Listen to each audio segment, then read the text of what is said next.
শ্ৰীকৃষ্ণৰ ৰাসলীলা অনুষ্ঠান কৰিব অহা শিল্পীক চৰম অপমান মই অকমান হলেও চাহ একাপ পাবৰ যোগ্য আছিলো চাগে নেপালতো পিছৰ কথা খাব নেকি বুলি কোনো এজনেও নুসুধিলে তেওঁই নুসুধিলে যে আপুনি নবদা আপুনি এটা কি খাব বা কলৈ যাব ক'ত থাকিব ইমান এতিয়া এইটো সময়ত আপুনি ঘৰে যাব নালাগে মই আমি এটা থকাৰ ব্যৱস্থা তেওঁলোকৰ কোনো ৰেছপন্সিবিলিটি বোলা বস্তুটো নাই বিশিষ্ট শিল্পী বাহিবাটক নৱজিত বৰাৰ ক্ষোভ সামাজিক মাধ্যমত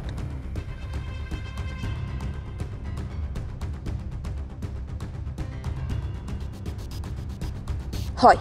যোৱা ইংৰাজী 17 ডিচেম্বৰ তাৰিখে হুজাইৰ কাকিমাধৱদেৱ স্কুলৰ খেলপথাৰত অনুষ্ঠিত হৈছিল ৰাস মহোৎসৱ বিভিন্ন ৰাজনৈতিক নেতা অভিনেত্ৰী ইউটিউবাৰৰ লগতে আমন্ত্ৰিত অতিথি আছিল বাহিবাটক নৱজিত বৰা অনুষ্ঠানটোত শিল্পীগৰাকীক আমন্ত্ৰণ দি অৱহেলা কৰাৰ অভিযোগ সকলো কথা ফেচবুকৰ জৰিয়তে প্ৰকাশ কৰিলে শিল্পীগৰাকীয়ে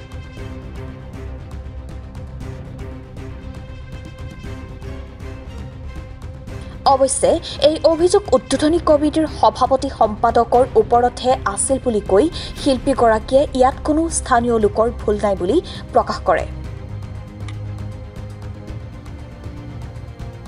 17 ডিচেম্বৰ তাৰিখে মই কাকিত 3 নং কাকিত ৰাসৰ অনুষ্ঠান কৰিবলৈ গৈছিলোঁ আৰু তাত গৈ মোৰ খুব বেয়া লাগিলে কমিটিয়ে কোনো ধৰণৰ আপ্যায়ন নকৰিলে তো তেনেকৈ লিখিলোঁ আৰু লিখিছিলোঁ লগতে লিখিছিলোঁ 3 নং কাকিৰ ৰাস উৎসৱ আয়োজন কৰা আপোনাৰ আয়োজকসকলে কেনেকৈ ৰাস পাতে শিকিব লগা আছে এইখিনি কথা আচলতে মই তেনেকৈ মোৰ মনোভাৱ লিখিলোঁ তাৰপিছত লগতে মই ধন্যবাদ জনাইছোঁ আমাৰ পৰিচালক মহোদয় প্ৰমুখ্যেৰ কণ্ঠশিল্পী ৰীতা বা ভদ্ৰ বাদ্যযন্ত্ৰী খোল বজোৱা ককাজন তথা তলিকদা তেওঁলোকক ধন্যবাদ জনাইছোঁ বুলি কৈ মই তাত এটা কমেণ্টটো লিখিছোঁ মানে বৰ দীঘলীয়া ক্লিপ নহয় আৰু পোষ্টটো দিয়াৰ পাছতেই লগত মোলৈ তেওঁ ফোন কৰিছে আপুনি ফেচবুকত পোষ্ট এটা দিছে মই বোলো হয় দিছোঁ আপুনি পোষ্টটো ডিলিট কৰি দিয়কচোন মই আপোনাৰ পইচা দি দিম মই পইচাটোৰ কাৰণে লাগি থকা নাই অকল পইচাটোতো লাগিবই মোক পইচা নহ'লে আজিকালি একো নাই পইচা লাগিবই সঁচা কথা ক'বলৈ গ'লে গতিকে আপোনালোকে যিখিনি তাত গৈ যিখিনি অশান্তি পালোঁ যিখিনি আপোনালোকৰ কোনো ৰেছপন্সিবল নাপালোঁ আমাৰ প্ৰতি দায়বদ্ধতা একো নাই দেখা নাপালোঁ গতিকে সেইখিনি আচলতে দুখ পালোঁ কাৰণ মই বেলেগৰ পৰা গৈছোঁ ন যথেষ্টখিনি দূৰৰ পৰা গৈছোঁ মই কষ্ট পালোঁ আচলতে মনত কষ্ট পাইছোঁ তেনেকুৱা হ'লে ঘৰত গম পালে আমাক যাবলৈ এতিয়াতো মোক কাকিত অনুষ্ঠান কৰিবলৈ ঘৰত কেতিয়াও নিদিয়ে ন মানে এজন দুজন মানুহৰ কাৰণে মোৰো বেয়া লাগিছে আচলতে তাৰপাছত তেওঁলোকে মোক খুব ফ'ৰ্চ কৰিলে পোষ্টটো ডিলিট কৰিবলৈ মই তেতিয়া ক'লোঁ পোষ্টটো ডিলিট নকৰা মই ফোনটো কাটি দিলোঁ বাৰে প্ৰতি তেওঁ মোক ফোন মাৰি আছে ইমান ফোন কৰিছে মোৰ অশান্তি হৈ গৈছেগৈ তাৰপিছত মই ফোনটো ৰিচিভ কৰি আকৌ এবাৰ ক'লোঁ মই বোলো নাই পোষ্টটো মই ডিলিট নকৰোঁ আজি ৰাতিটো থাকক দিয়া কালিলৈ মই ডিলিট কৰি দিম সি ক'লে দাদা আপোনাক মই পইচাটো কালিলৈ দি দিম আপোনাৰ হাতে ভৰি ধৰিছোঁ মোৰ তাত সকলো কল ৰেকৰ্ডিং আছে কোনো একো টেনশ্যন ল'ব নালাগে কাৰোবাক যদি প্ৰয়োজন হয় মই সকলোখিনি স্ক্ৰীনশ্বটৰ পৰা আৰম্ভণিৰ পৰা শেষলৈকে সকলোখিনি আছে মোৰ কল ৰেকৰ্ড হৈ থাকে তাৰপিছত তেওঁ মোক ক'লে যে পোষ্টটো ডিলিট কৰি দিয়ক মই আপোনাক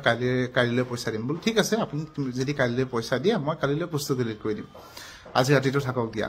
মানুহখিনিও গম পাওক তোমালোকে কেনেকৈ ৰাসখন পাতিছিলা তাৰপিছত তেওঁলোকে তেওঁ বহুত ৰিকুৱেষ্ট কৰিলে আছে মই ফোনটো কাটি দিলোঁ তাৰপিছত তেওঁ আকৌ ফোন কৰিলে মোক মই ফোন ধৰা নাই আকৌ পৰিছে ইমান কৰিছে ফোন মোৰ অশান্তি হৈ গৈছেগৈ আকৌ ফোন ধৰিছোঁ ধৰি পেলাই কৈছে দাদা আপোনাক মই পইচাটো এতিয়াই দি আছোঁ তেওঁ পিছদিনাখন দিয়া মানুহৰ পইচা কৈছে এতিয়াই দি আছোঁ আপুনি পোষ্টটো ডিলিট কৰি দিয়ক বোলো ঠিক আছে তুমি পইচাটো মোক ডিলিট দি লোৱা আৰু তাৰপিছত মই ডিলিট কৰি দিম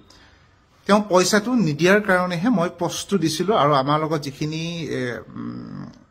সা শুশ্ৰূষা নকৰিলে সেইটো কাৰণেহে মই পোষ্টটো দিছিলোঁ ইয়াত 3 নং কাকি ৰাইজৰ কোনো দুখ নাই স্পষ্টকৈ কৈছোঁ